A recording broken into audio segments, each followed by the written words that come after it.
Aleluia. Louvado seja Deus. Tem fogo aí, irmão? Tem ou não tem? Pode sentar. Depois de uma dessa, não precisa nem pregar mais não. Só ir embora para casa. Já vai abençoado. Ah, não é verdade? Que coisa boa, irmão. É ser pentecostal batista. Nunca imaginei isso. Oh, Deus meu. Esse Deus não é brinquedo, não. Eu gosto. Você gosta, irmão, de ver Deus assim? Eu gosto. Abre sua Bíblia comigo, querido, por favor, no livro de Levítico, capítulo de número 6, 8 ao 13. É um texto que já foi pregado várias vezes na igreja. Já preguei algumas vezes. Eu estava estudando ele essa noite, na madrugada, e pela manhã ainda acordei e fiquei a manhã inteira debruçado, preparando para pregar sábado. A Inani mandou mensagem que não poderia estar conosco no hospital. E aí o pastor me incumbiu de poder estar com vocês aqui. Então, tem jovem aqui nessa noite? Glória a Deus. Olha quem está visitando a gente hoje aqui, Nelsinho, pastor Henrique e Débora. Olha lá, fica em pé aí para a igreja ver. E como é o nome da pequenininha que eu esqueci? Isa? Elisa. Ó, que coisa linda, Elisa. É, rapaz, aí, ó, tá vendo? Quem cai nos Jovens Fortes faz isso, ó, constitui família. Hein? A unção do casamento está lá nos Jovens Fortes. Você não foi ainda congregar conosco, que é jovem, está na igreja, vai correndo. Olha lá que coisa linda, família linda. Esse é o nosso Deus que faz essas coisas. E eu estou feliz de vê-los aqui. Você encontrou Levítico capítulo 6? Diz assim a Bíblia. Está escrito, como dizia Billy Graham, e o sacerdote vestirá suas vestes de linho. No 8, vamos no 8. E falou mais o Senhor a Moisés, dizendo: dá ordem a Arão e a seus filhos, dizendo: esta é a lei do holocausto. O holocausto será queimado sobre o altar toda noite até pela manhã, e o fogo do altar arderá nele. E o sacerdote vestirá sua veste de linho, e vestirá as calças de linho sobre a sua carne, e levantará a cinza quando o fogo houver consumido o holocausto sobre o altar, e a porá junto ao altar. Depois despirá as suas vestes e vestirá outras vestes, e levará a cinza fora do arraial para um lugar limpo. O fogo que está sobre o altar arderá nele, não se apagará. Mas o sacerdote acenderá lenha nele cada manhã, e sobre ele porá em ordem o holocausto, e sobre ele queimará a gordura das ofertas pacíficas. O fogo arderá continuamente sobre o altar, não se apagará. Olhe para alguém do seu lado aí e diga assim: mantenha o fogo aceso. Esse texto nos reporta também a um texto que Paulo escreveu a Timóteo, no capítulo 1, verso 6, ele diz: por essa razão, torno a lembrar-lhe que mantenha viva a chama do dom de Deus que está em você, mediante a imposição das minhas mãos. Queridos, uma das coisas mais extraordinárias e curiosas de Deus é a graça que Ele nos dá de permitir participar de coisas tão sagradas, tão poderosas. O autor do livro de Hebreus vai dizer que as sombras das coisas que já existiam, fazendo um reflexo aquilo que na eternidade já está bem estabelecido, como os holocaustos, o tabernáculo, e isso é entregue a Moisés. Moisés, que recebe as leis de Deus para instruir o povo de Israel no caminho para que Israel possa vivenciar uma presença poderosa de Deus, começa agora a ensinar os ofícios sacerdotal a todo Israel, principalmente a tribo de Levi. A tribo de Levi começa a ter agora as instruções de Deus para que o fogo, a presença de Deus, seja contínua e ininterrupta dentro do arraial de Israel. E quando observamos os mandamentos que Moisés está dando a Arão e toda a tribo, percebemos que Deus está sendo zeloso com o ofício sacerdotal, estabelecendo normas que devem ser obedecidas à risca. Para qualquer judeu, receber a Torá é uma questão de honra para poder servir ao grande Deus vivo. E não tem questionamento, e você pode olhar sobre a história de qualquer rabino, escolas de Shammai, Hillel e tantas outras que surgiram em Israel, jamais algum deles questionou uma lei de Deus. Diferentemente dos nossos tempos hoje, que os sacerdotes do nosso tempo questionam se de fato a Bíblia não precisa ser atualizada, modificada, para um sacerdócio da Torá, dos tempos da Torá. O que está escrito e acabou. Está definido. Isso é ponto final, não tem nenhuma queixa daquilo que já foi entregue para que Israel execute. Então, obedecer para eles é o que eles têm como objetivo para com Deus. Obedecer o que lhe foi ordenado.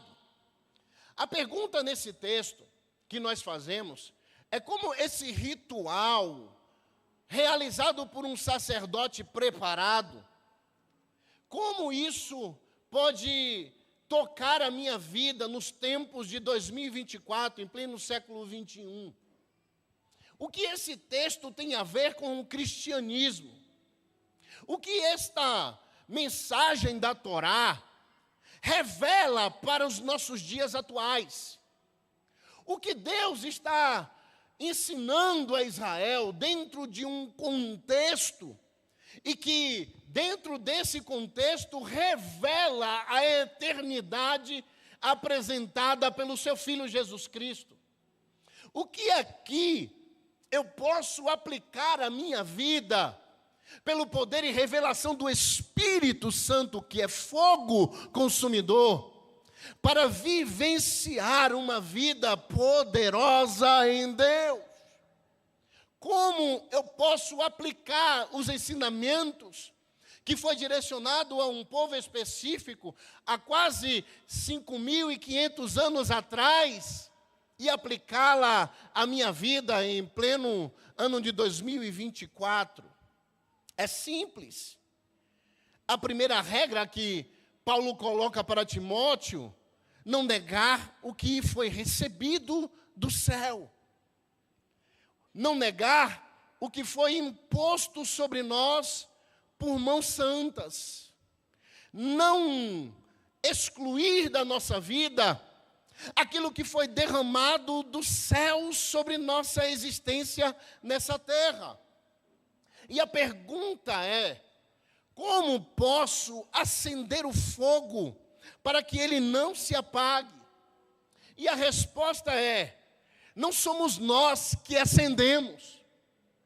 A nossa função é manter. Quem acende o fogo é Deus. E uma vez que ele acendeu o fogo em mim e em você, a nossa obrigação é manter o fogo aceso.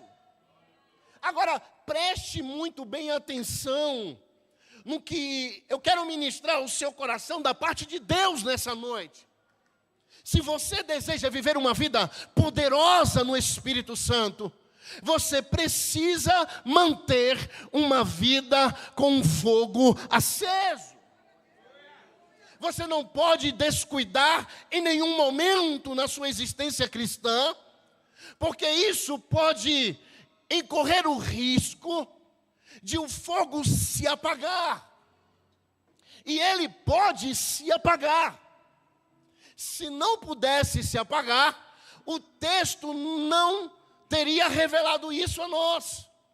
E é uma ordem de Deus para que nós venhamos a cuidar do fogo. Porque existe um fogo queimando no coração de cada crente que aceitou Jesus como autor e consumador da sua fé. Fogo esse que queima em nosso coração.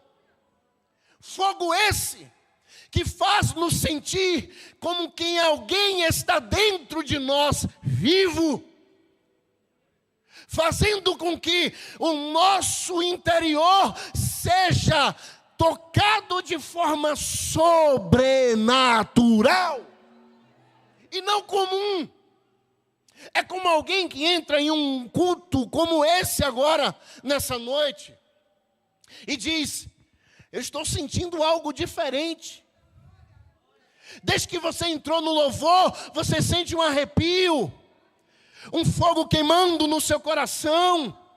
Aquele que ainda não aceitou Jesus como Senhor e Salvador da sua vida e ouve a convocação de Jesus para a eternidade e aquele fogo queima no coração. É sobrenatural. É uma ação do Espírito Santo. Agora, qual é, pastor Everton, a função de cada crente? Se nós não podemos acender o fogo, nós podemos provocar o fogo. Se nós não podemos pegar fósforo para acender um fogo espiritual, podemos invocar o nome do Senhor Todo-Poderoso, que disse que nos daria o Espírito Santo. Precisamos de fogo para viver uma vida poderosa em Deus. Precisamos ser cheios do Espírito Santo para ter uma vida sobrenatural em Deus. Eu estava dando uma olhada na história, nos grandes avivamentos, e encontrei alguns livros lá em casa e fiquei olhando, um livro de pastor Simon, e encontrei esse livro que eu li uns 3 capítulos. E eu achei interessante demais algumas coisas que encontrei aqui de alguns avivalistas que eu não sabia. John Wesley, que disse: ponha fogo no seu sermão, ou ponha o seu sermão no fogo. É ele mesmo que está em uma madrugada dizendo: Senhor, se eu pregar um sermão na minha vida sem fogo, retire-me da terra.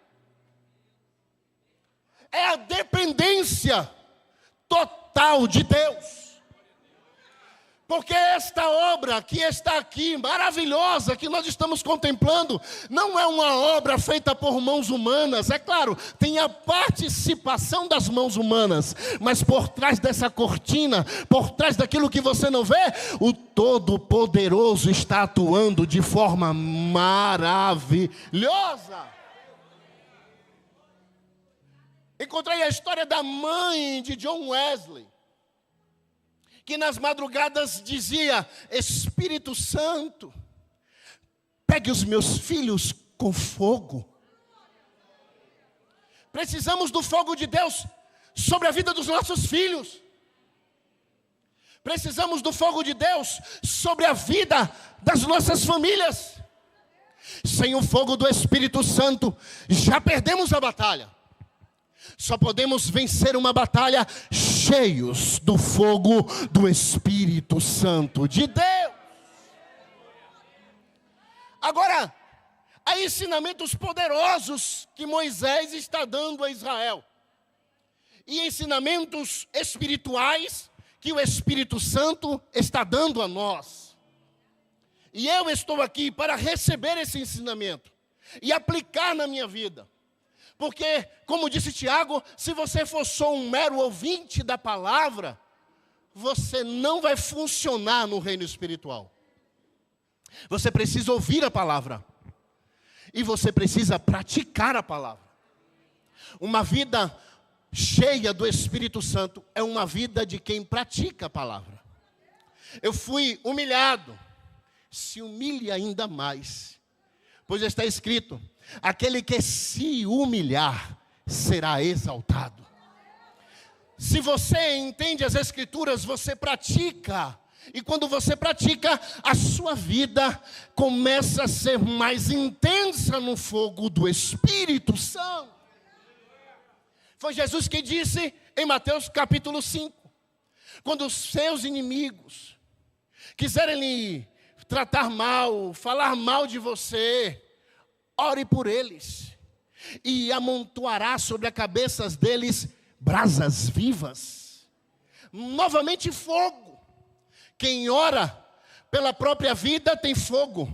Quem ora pela vida da família tem fogo. Quem ora pela vida dos inimigos leva fogo. Precisamos de fogo dentro. Precisamos de fogo fora. Precisamos de fogo na igreja. Precisamos de fogo em casa. Precisamos de fogo no trabalho. Nós precisamos de uma vida cheia do fogo do Espírito de Deus. Mas aí Moisés vai dizer que uma noite inteira que queima o fogo de Deus. E aí a Bíblia vai dizer que um choro pode durar uma noite, mas a alegria, porque enquanto você chora, o fogo queima. Enquanto você chora, o Espírito Santo faz a leitura das suas lágrimas e incendeia o seu espírito. Enquanto você tranca a porta do seu quarto e fala em secreto com o teu Deus, o Espírito Santo incendeia o seu coração. Ei, quem é mais cheio do Espírito Santo? Aquele que ora no secreto, aquele que ora publicamente, aquele que ora em todo o tempo, aquele que vive uma vida de oração contínua, está cheio do fogo, do Espírito de Deus. Precisamos orar. Agora é interessante porque Moisés vai dizer, em Levítico capítulo 6, verso 10, remova as cinzas. Está escrito, e o sacerdote vestirá suas vestes de linho, vestirá as calças de linho sobre a sua carne, e levantará a cinza, ou retirará, em outra versão, a cinza. Eu preciso retirar as cinzas da minha vida. Às vezes você já não está mais queimando em Deus. Você já é aquela pessoa que pensava como um museu. Ai, como foi bom no tempo da minha juventude. Ah, como era maravilhoso as manhãs de oração na minha igreja, em 1900 e lá vai. Porque há muita cinza na sua vida. Há muita cinza sobre a sua cabeça. Há muita cinza no seu coração. Você precisa tirar a cinza. Você precisa arrancar aquilo que te afasta de Deus. Isaías capítulo de número 59. A Bíblia diz que a única coisa que nos afasta de Deus é o pecado. Eis que minha mão não está encolhida, mas estendida para salvar. Mas os vossos pecados fazem separação de mim e vós. Aí eu já entendo que às vezes eu não estou queimando em Deus, porque tem muito pecado. Eu não estou queimando em Deus, porque meus lábios não o glorificam. Eu não estou mais queimando em Deus e tem muita cinza, porque o meu coração está cheio de mágoas, está cheio de ódio. Ah, eu não vivo mais uma vida tão incendiada em Deus, porque agora a minha vida é voltada à conquista do mundo. E quando você se volta ao patamar de conquistar as coisas aqui na terra, e tão somente aqui na terra, você desfoca do principal objetivo de Deus para a nossa vida. E precisamos entregar a Deus aquilo que é de Deus e a César aquilo que é de César. Precisamos ter uma vida cheia do Espírito Santo. E tirar a cinza é olhar pela manhã aquilo que não queimou, aquilo que ainda sobrou no altar. Como disse Jesus, não deixe o sol se pôr sobre a sua ira. Talvez você amanheceu e a ira se pôs sobre você. Você precisa arrancar do seu coração isso. Pela manhã você precisa ver o que sobrou de carne no altar. É essa a função de qualquer cristão. O que existe ainda de carne em mim? O que ainda precisa ser queimado em mim? Os meus olhos, que é a soberba da vida? A minha consciência que me acusa? O meu coração que é soberbo e vaidoso? Os meus pés que são ligeiros para o pecado? As minhas mãos que se apressam para a iniquidade? A minha língua que está pronta para blasfemar, pronta para falar mal? O que eu preciso queimar hoje no altar de Deus? O que foi que sobrou de mim? O que ainda resta no altar quando você acorda de manhã? O que foi que queimou a noite inteira e o que ficou restando queimar? Faça um exame espiritual. Olhe para dentro de você. Se uma vida poderosa e espiritual ainda você não vive, é porque tem muita coisa ainda que precisa queimar na sua vida.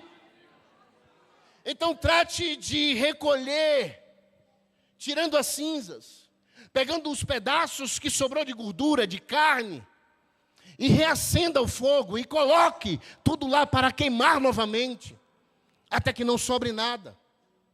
Alguns sintomas que a falta do fogo faz em nossas vidas: uma vida sem oração.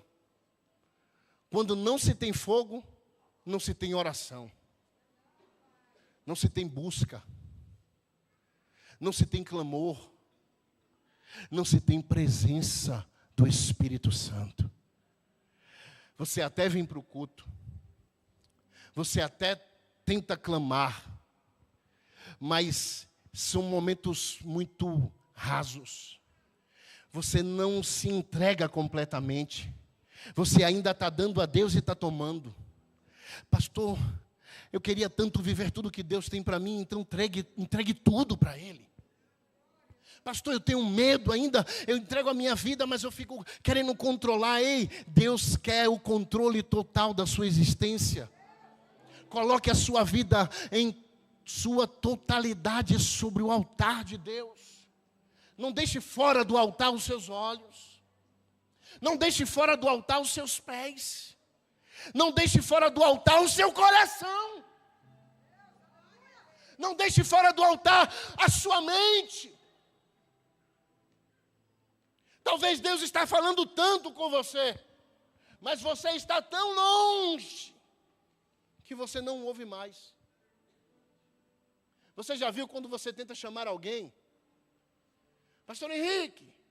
E ele vai andando, ele já está um pouco mais longe, aí você vai chamando e chega um momento em que já vai ficar impossível de ouvir. A sua voz já não alcança mais.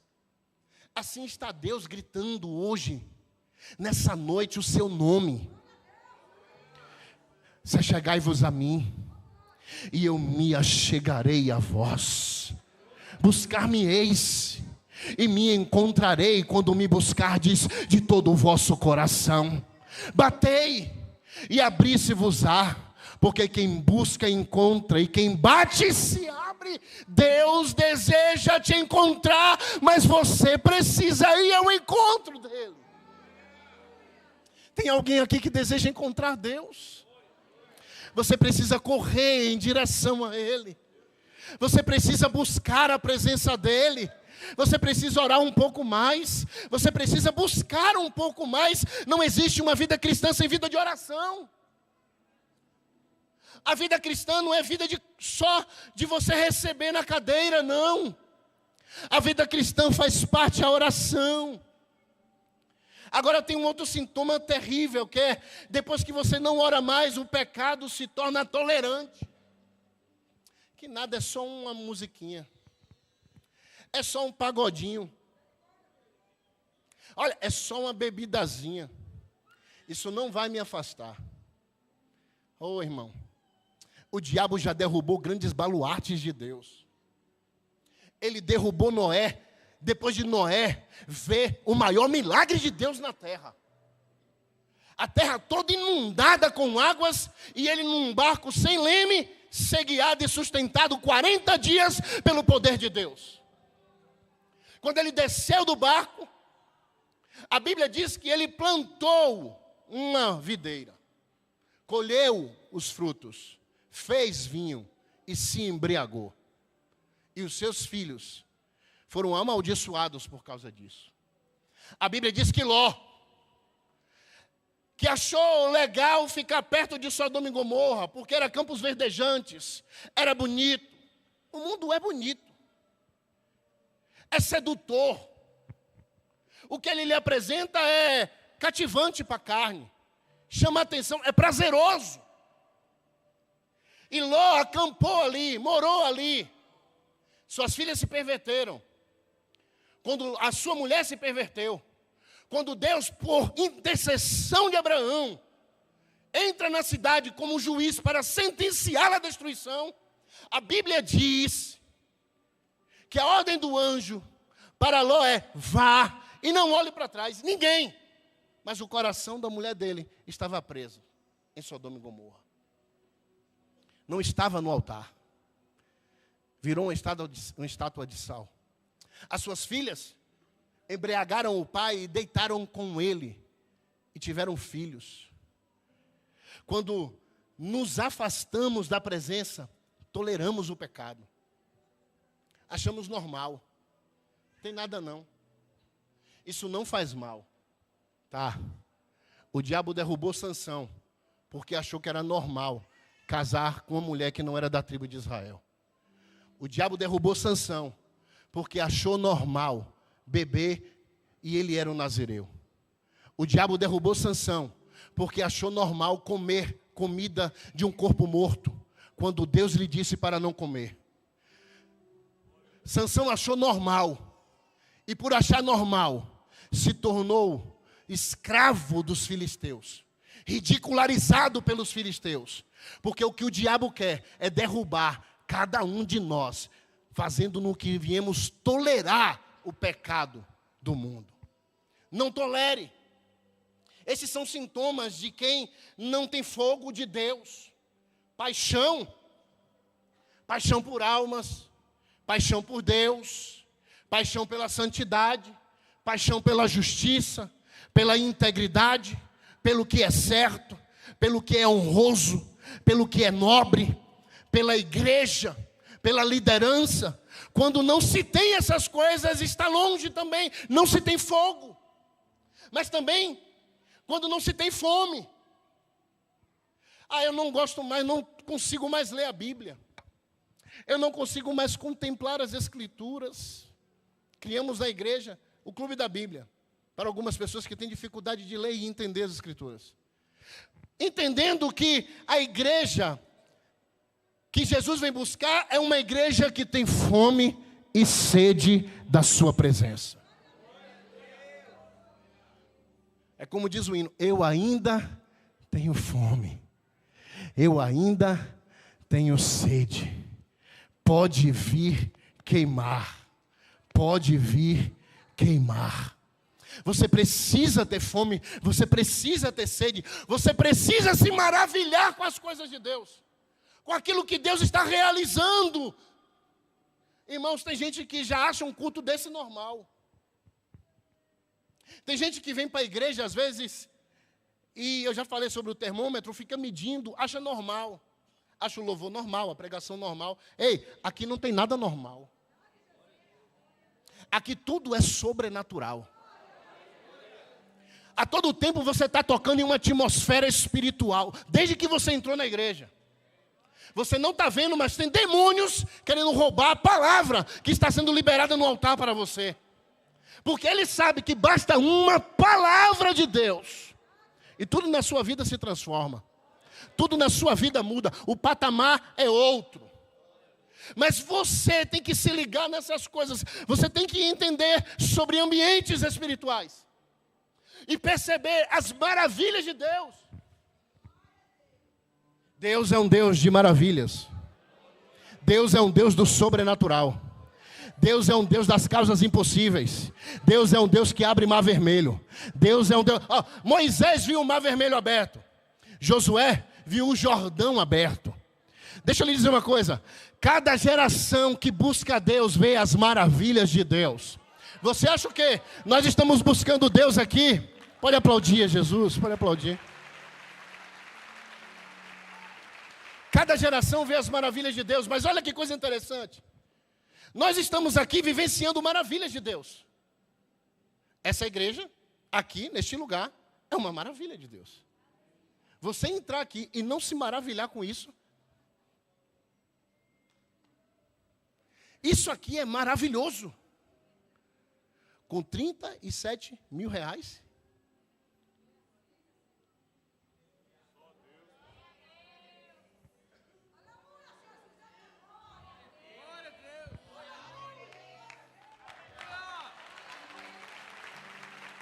Ele é Deus de maravilha, Ele é Deus do sobrenatural, Ele é Deus que tem o dinheiro na boca do peixe, Ele é Deus que faz, Ele é Deus que desfaz, Ele é Deus, Deus de maravilha.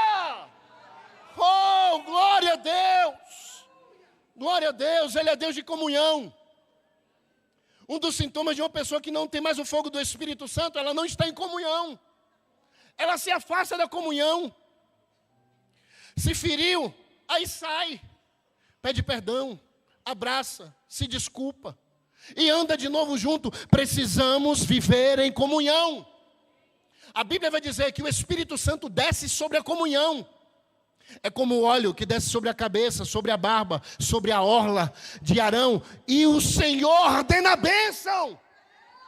Há poder de Deus na comunhão, há fogo de Deus na comunhão. O diabo odeia uma igreja em unidade. E o que é unidade? Um saco de batata. Imagina aí um saco de batata, unidade. São várias batatas juntas. Mas Deus não só quer unidade, Deus quer união. Então você pega a batata e faz um purê, mistura. Eu em pastor Henrique em mim, eu em pastor Anselmo em mim. E assim nós vamos nos misturando, ao ponto de alguém olhar e falar assim: eles é tudo igual, é tudo doido. E é mesmo, irmão. O mundo não vai entender, jamais. E eu não quero que entenda, porque a Bíblia vai dizer que a pregação do Evangelho é loucura para os que perecem, mas para os que creem.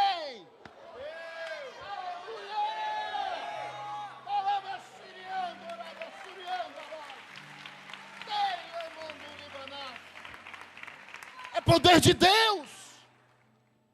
É poder de Deus. Olhe para alguém do seu lado. Diga para ele assim: remove as cinzas. Isso, minha irmã, remove as cinzas. Arranca a cinza. Limpa o altar. Deixa tudo bonitinho para Deus descer fogo. Agora olhe para alguém do seu lado e diga assim: ó, trocar de roupa também é bom. Sabe o que eu acho lindo nesse texto? É que Deus manda colocar roupa de linho. Deus não aceita qualquer coisa. Eu não sei nem como é roupa de linho. É do seu tempo. Eu não sei nem como é esse trem. Eu uso calça jeans, malha. Não é bem, Gabriel? Nem sei como é isso. Mas eu sei que roupa de linho é cara, não é verdade? Hã? Tem gente que ainda usa roupa de linho. Israel. Pastor Israel tem umas camisas aqui, menino. Parece que é de seda, né? Linho puro. Linho, menino. Coisa de alto nível. Né? De alto nível, alto padrão. E Deus pede o melhor. Você está pronto para dar o seu melhor a Deus? Você está preparado para entregar o seu melhor para Deus? Sabe, irmãos, precisamos compreender o que Deus está ensinando a Moisés. Porque não só é a roupa de cima, é a roupa de baixo. E a roupa de baixo aqui é a roupa íntima.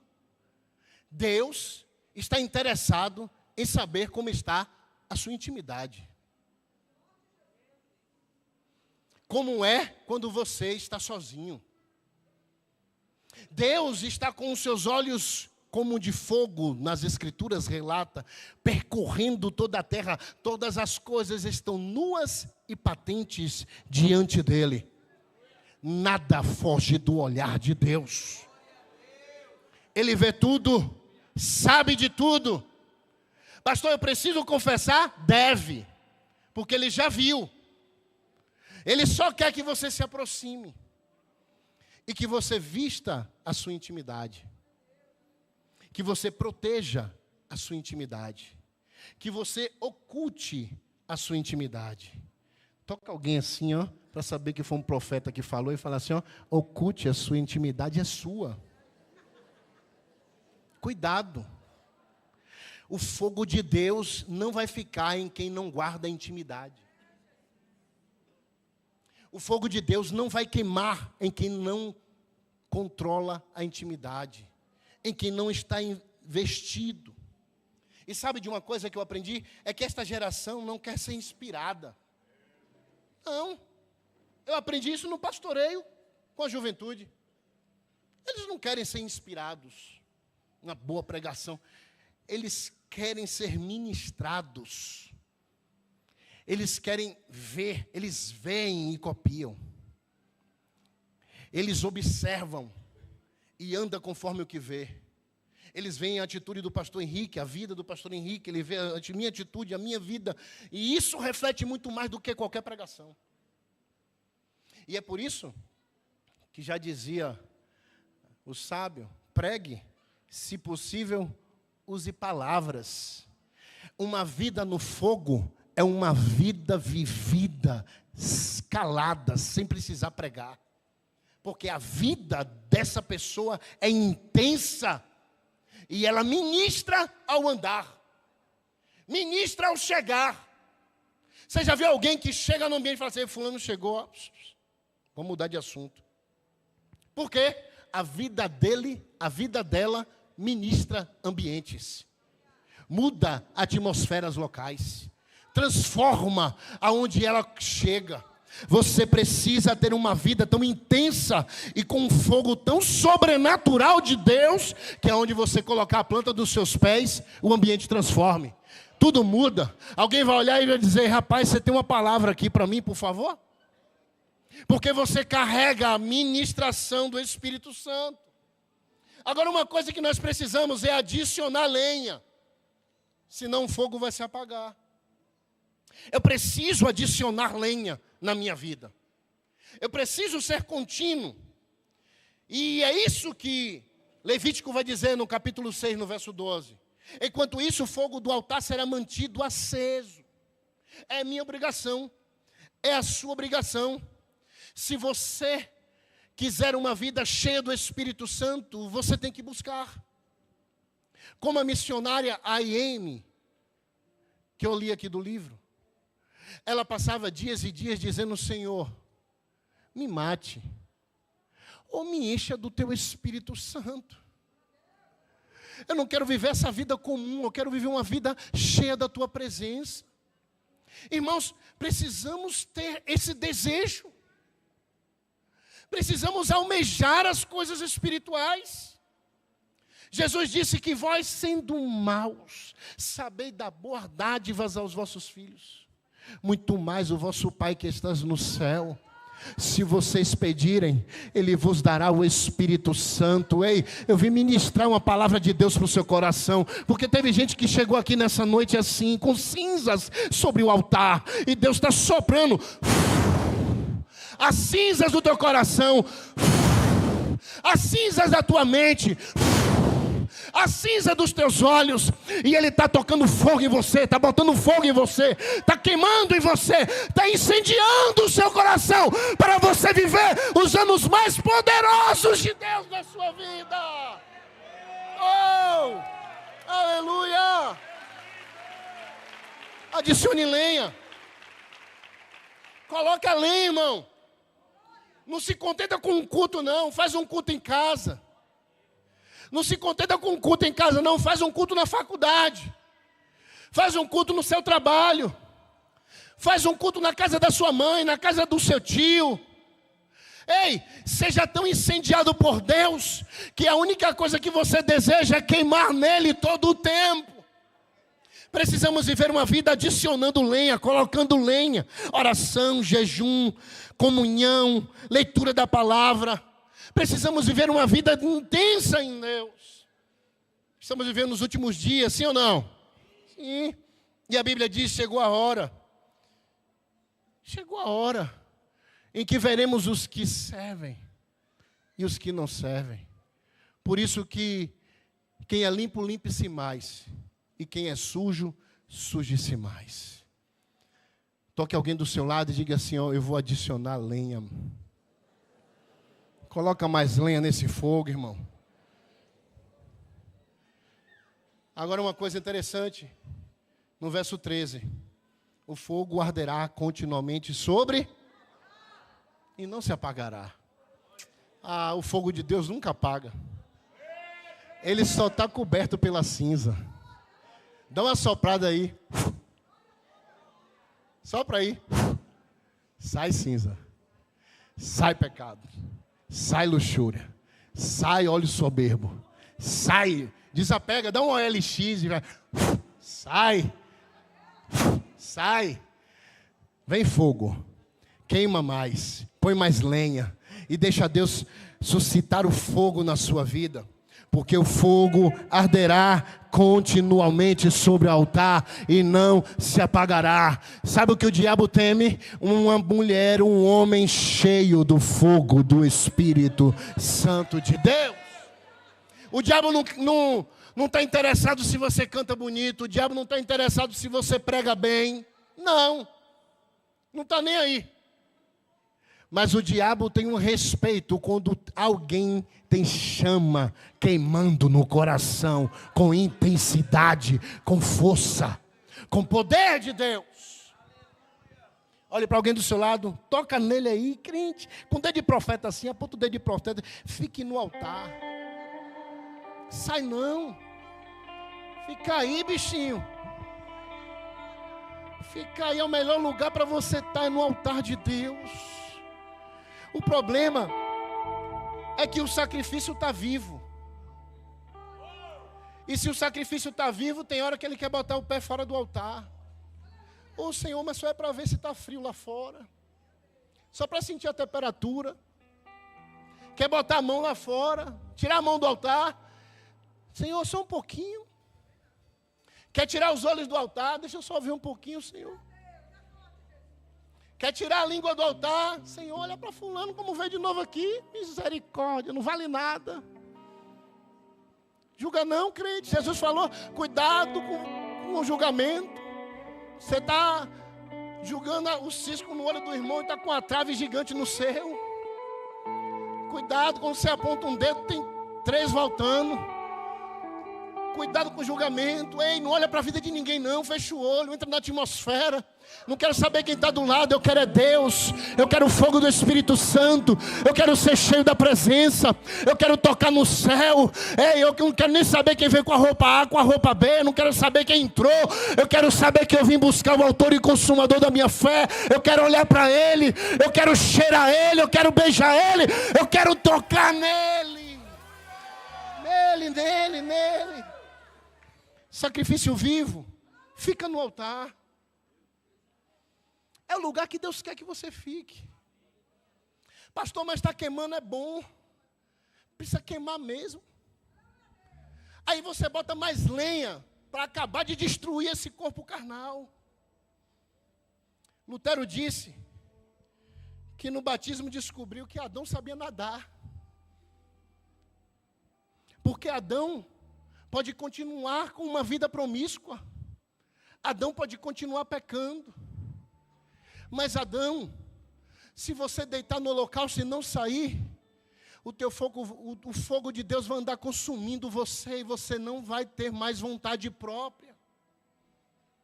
Você precisa estar no altar. No altar, você sangra. Ah, como é bom sangrar no altar, pastor Henrique. A gente sangra, irmão. não é fácil não. Tem dia que está no altar, como Jesus, aparte de mim esse cálice sem que eu beba.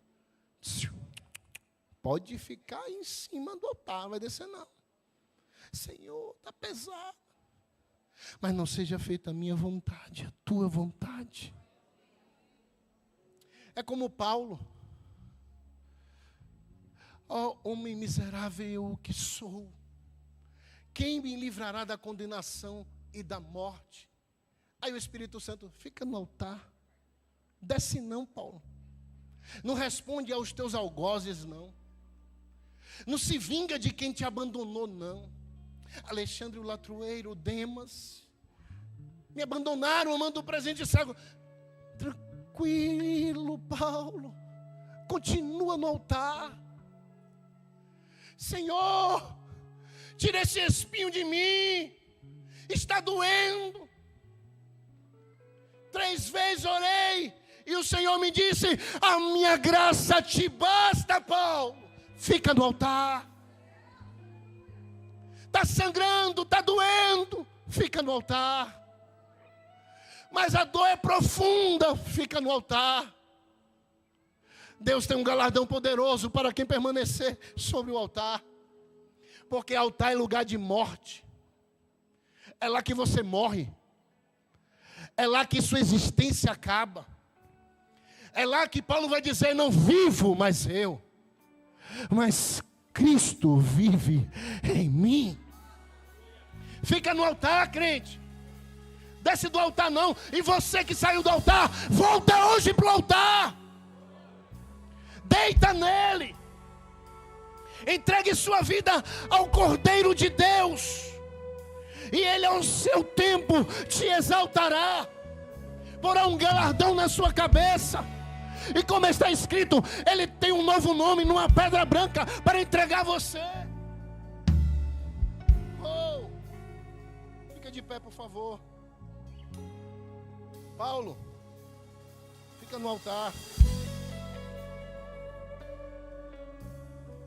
Ele está voltando de Coríntios e de sua última viagem. Ele encontra Ágabo, o profeta, capítulo 27, 28 de Atos dos Apóstolos. Quando ele encontra o profeta Ágabo retira o seu cinto, pede para ele estender as mãos. Ele estende a mão e amarra as mãos de Paulo e diz: assim diz o Espírito Santo, se fará o dono desse cinto.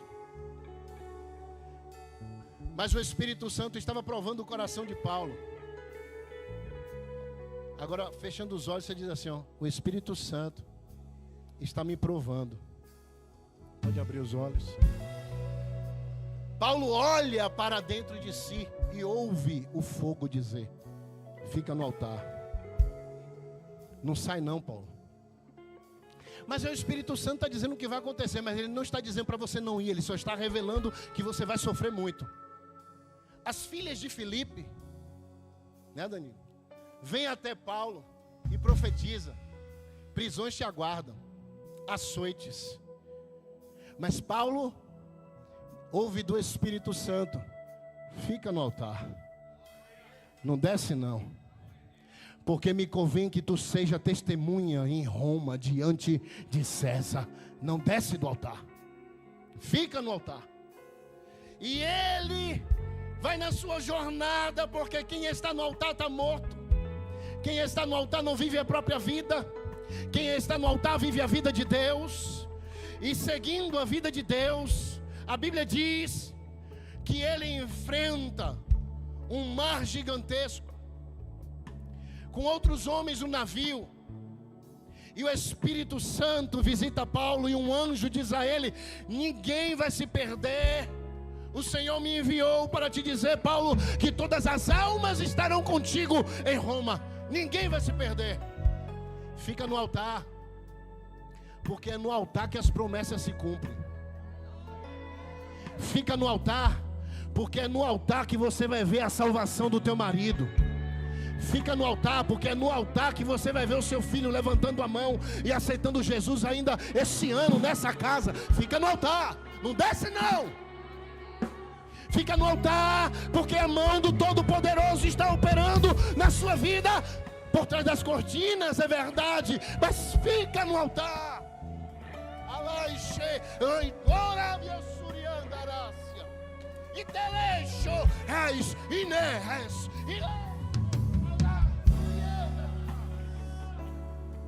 Desceu uma graça do Espírito Santo aqui, e Ele está mandando liberar o seu coração.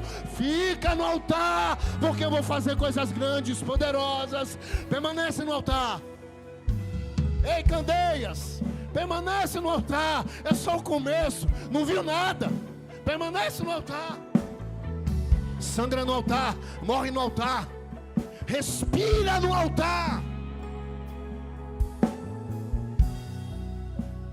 Paulo chega em Malta, navio destroçado, todas as almas ali, e Paulo corre para pegar gravetos, lenha.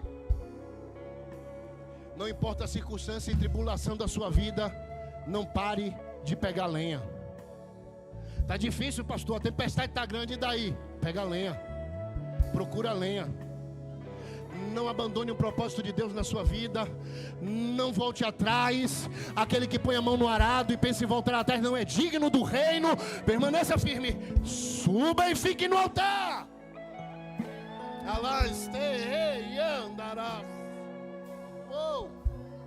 A Bíblia diz que Paulo tem todas as vidas em suas mãos. Ele coloca mais lenha, faz uma fogueira. E uma vez que ele vai pegar lenha, uma serpente agarra em suas mãos e fica nas suas mãos agarrada. O diabo vai fazer de tudo para você não buscar lenha. O diabo vai fazer de tudo para você não alimentar o altar de Deus, para você deixar apagar o fogo no altar. Mas seja resistente.